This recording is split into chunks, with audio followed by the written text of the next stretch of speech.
하나님 말씀은 사무엘상 20장 12절에서 23절까지의 말씀입니다. 사무엘상 20장 12절에서 23절입니다. 사무엘상 20장 12절입니다. 요나단이 다윗에게 이르되 이스라엘의 하나님 여호와께서 증언하시거니와 내가 내일이나 모레 이맘때에 내 아버지를 살펴서 너 다윗에게 대한 의향이 선하면 내가 사람을 보내어 네게 알리지 않겠느냐?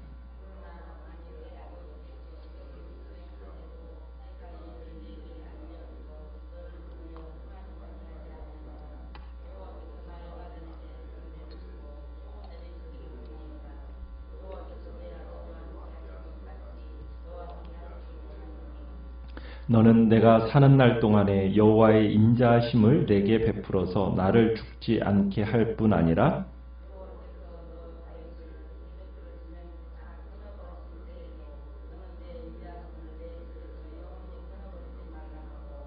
이에 요나단이 다윗의 집과 언약하기를 여호와께서는 다윗의 대적들을 치실지어다 하니라.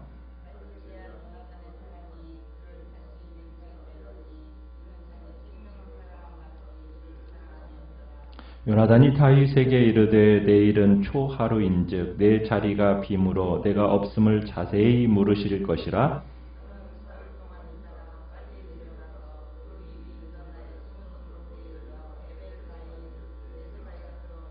내가 관역을 쏘려함같이 화살 셋을 그 바위 곁에 쏘고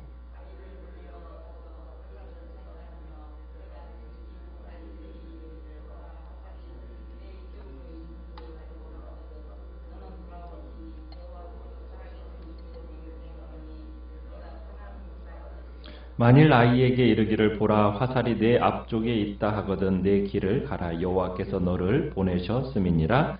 너와 내가 말한 일에 대하여는 여호와께서 너와 나 사이에 영원토록 계시느니라 하니라. 아멘.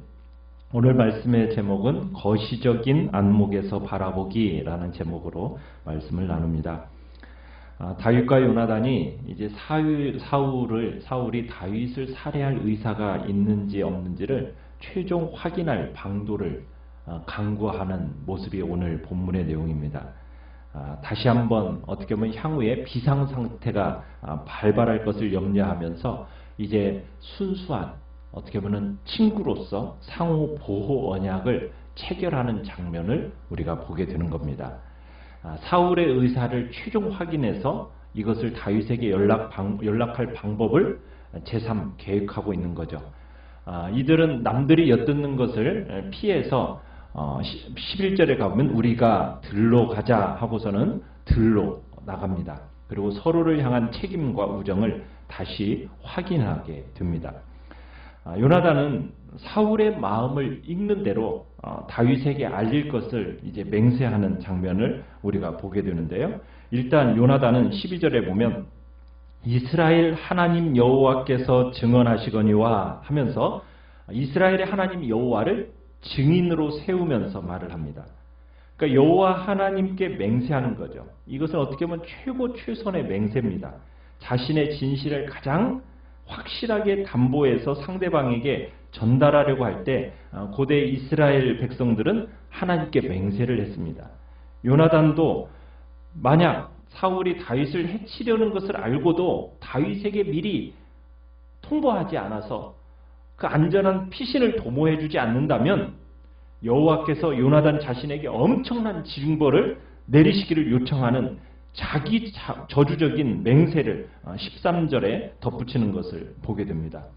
그러면서 13절에 이렇게 마지막에 이렇게 얘기를 해요. 끝에 보면 여호와께서 내 아버지와 함께 하신 것 같이 너와 함께 하시기를 원하노라. 이렇게 다윗에게 요나단이 말하는 것을 보게 됩니다. 여러분, 이 현 시점에서 요나단이 이같이 발언하는 것은 딱 한 가지 의미를 내포하는 겁니다. 무슨 의미입니까? 왕궁의 거주자가 바뀌기를 바란다라는 거예요. 사울의 자리에 자신이 아니라 누가 올라갈 것을 말하는 겁니까? 다윗이 올라갈 것을 지금 누가 말하고 있는 거예요? 요나단이 말하고 있는 거예요. 이전에 사울과 함께 하셨던 하나님이 이제는 그의 불신앙으로 말미암아 떠나버리신 거고, 그러니 이제는 하나님이 누구와 함께 하는 것을 지금 알고 있는 거예요. 다윗과 함께 하고 있는 것을 요나단이 알았던 거예요. 어떻게 보면은 요나단은 마음먹기에 따라서 지금 차기 왕권 경쟁자잖아요, 다윗이. 그러면 이 다윗을 반역죄로 체포할 수도 있습니다. 아버지에게 넘겨줘서 자신의 왕권의 왕의 위치를 확보할 수가 또 있는 위치에 있는 자리가 바로 요나단이에요. 그런데 요나단은 그게 하나님의 섭리가 아니라는 것을 알고 있었던 거예요. 그래서 요나단은 그 다음에 이렇게 얘기를 하죠. 14절 15절에 보면은 너는 내가 사는 날 동안에 여호와의 인자하심을 내게 베풀어서 나를 죽지 않게 할 뿐 아니라 15절에 여호와께서 너 다윗의 대적들을 지면에서 다 끊어버리신 때에도 너는 내 인자함을 내 집에서 영원히 끊어버리지 말라. 자, 요나단은 다윗에게 거듭 나와의 이 언약을 잊지 말아달라고 지금 호소하고 있어요. 그러니까 요나단과 이 다윗의 언약이라는 것은 우정이라는 것. 어떻게 보면 우정의 언약이라는 것은 단지 인간적인 약속이 아니었다라는 거죠. 그냥 요나단이 다윗의 인물됨을 보고서는 그저 인간적인 우정을 나눈 게 아니라, 그러면 아마 그건 인본주의적인 것에 지나지 않았겠죠. 그런데 이 우정의 언약은 뭐에 근거한 우정의 언약입니까? 하나님의 인자하심에 근거한 언약입니다. 그러니까 이 우정의 언약은 어디에 근거를 두고 있어요? 하나님의 인자하심, 하나님의 신실하심에 근거를 두고 맺은 언약이라는 겁니다. 그래서 이 언약은 우정 이상의 의미가 있는 거예요. 그러니까 이 언약은 하나님께서 보증하시는 우정의 언약이라는 거죠. 그런데 요나단이 매우 기이한 발언을 하고 있는 거예요. 15절에 뭐라고 얘기하고 있는 거냐면, 마치 위기에 몰린 사람이 지금 누가 위기에 몰려 있어요? 다윗이 위기에 몰려 있는 거 아닙니까? 그런데 위기에 몰린 사람이 다윗이 아니라 마치 누가 위기에 몰린 것처럼, 요나단 자신이 위기에 몰린 것처럼 다윗에게 자비를 구하고 있다는 거예요. 그러니까 요나단은 다윗이야말로 하나님이 이스라엘의 차기 왕으로 세우셨다라는 것을 의식했기 때문에 이런 말을 할 수 있었던 겁니다.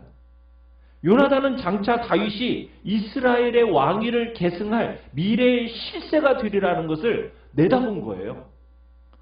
그러니까 지금 현재는 지금 다윗이 궁지에 몰려서 망명을 떠날 처지에 놓여 있지만은 이스라엘의 왕의 권력이 결국에는 누구에게로 돌아갈 것을 훤히 내다본 거예요? 다윗에게로 돌아갈 것을 요나단은 내다보고 훤히 알고 있었다는 얘기입니다. 그리고 하나님께서 다윗을 왕으로 세우신다는 이 하나님의 섭리를 인간적인 힘이나 수단이나 인간적인 방법으로는 돌이킬 수 없다라는 것을 잘 알고 있었다는 얘기예요.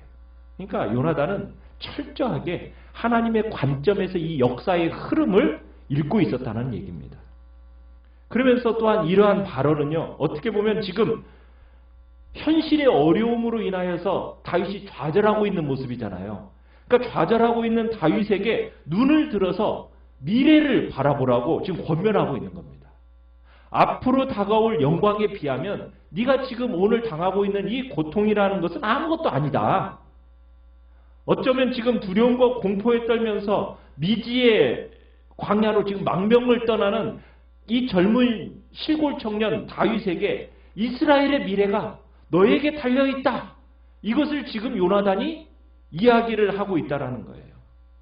참 요나단은 대단한 역사적인 안목을 가지고 있었던 사람입니다. 이스라엘의 역사에서 보석 같은 빛나는 인물이 바로 요나단이란 얘기입니다.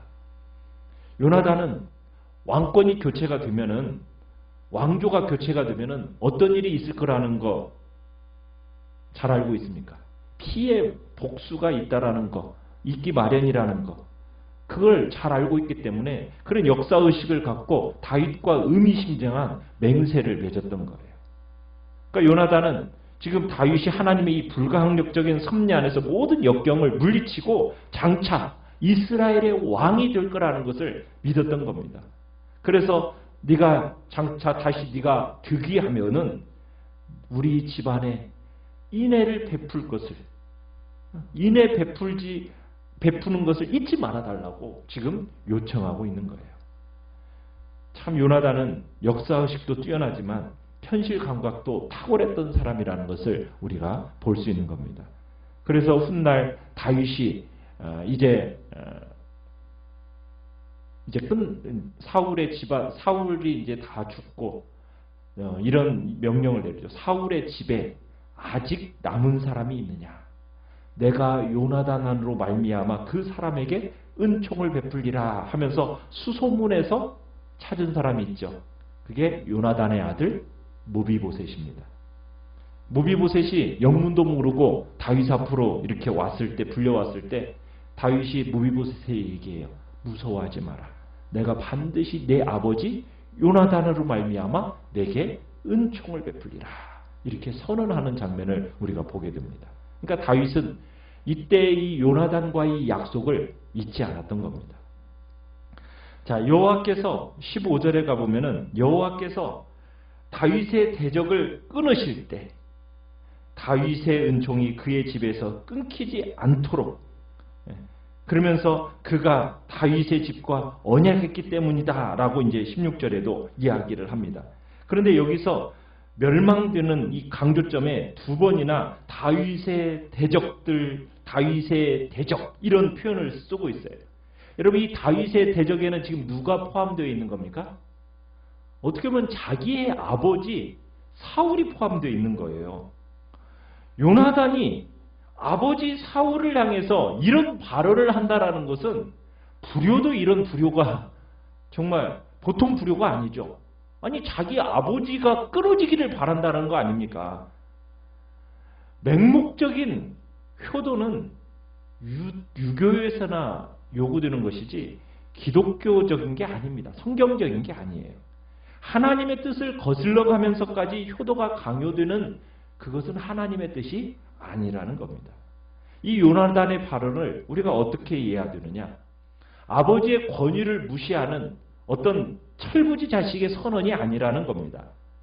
요나단은 아버지의 권위 위에 군림하시는 누구를, 하나님 아버지의 권위, 참 권위자이신 하나님의 주권을 더 소중하게 여겼던 사람이 바로 요나단이란 얘기입니다.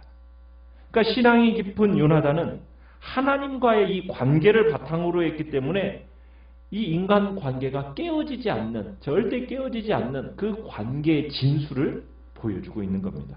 그러니까 요나단은 철저하게 하나님과의 관점에서 역사의 흐름을 볼 수 있었던 거죠. 지금 이 순간 다윗은 자신이 위기를 당한 것 같이 여기지만 요나단에 의하면 위기를 당한 것은 결국은 누구라는 거예요? 요나단과 자기 아버지의 집안이라는 것을 지금 얘기하고 있는 겁니다. 참 영적 판단력이 대단한 요나단이라는 것을 우리가 볼 수 있는 겁니다. 그러면서 요나단이 17절에 보면은 여호와의 택함 받은 다윗을 매우 사랑합니다. 그래서 17절 한 절에 사랑이라는 단어가 몇 번이나 사용이 되었습니까? 3번이나 사용이 되었죠. 그죠?